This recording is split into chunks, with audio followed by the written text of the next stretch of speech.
wafdi uu hogaaminayo agaasimihii hore ee hay'adda nabad sugidda iyo sirdoonka qaranka Soomaaliya Xuseen Usmaan Xuseen oo hadda ah musharax u taagan qabashada xilka madaxtinimo ee maamulka Koonfur Galbeed ayaa si aad loogu soo dhaweeyay magaalada Baydhabo ee xarunta gobolka Baay waxaana soo dhaweyntiisa ka qayb qaatay xildhibaano ka tirsan maamulka Koonfur Galbeed odayaasha dhaqanka iyo qaybaha kala duwan ee bulshada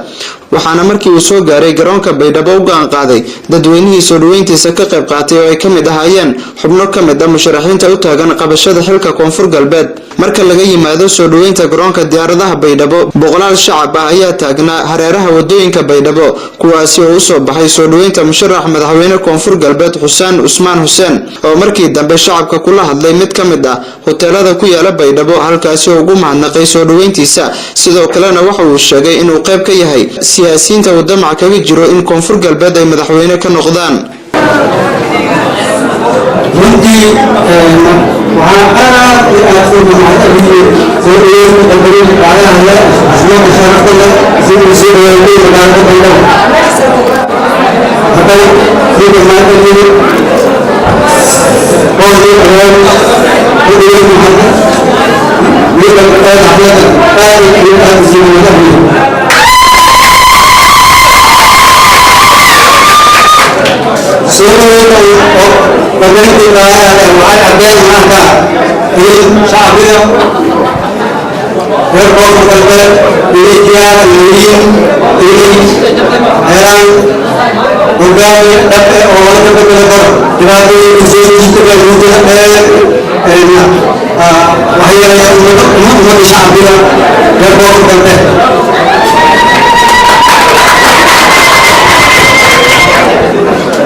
magaalada Baydhabo ee xarunta gobolka Baay ayaa hadda ku jirta marxalad doorasho waxaana Baydhabo maalinba maalinka ka dambeeyay ka babanaya calanka siyaasiga musharaxa ah oo maalinka imaanayo iyadoona shacabku ay yihiin ana shacabka ituma maalinteeda iyadoona xilligan la qiyaasi karin cidda majraha u qaban doonto dadka iyo deegaanada Koonfur Galbeed Cabdinaasir Musharraf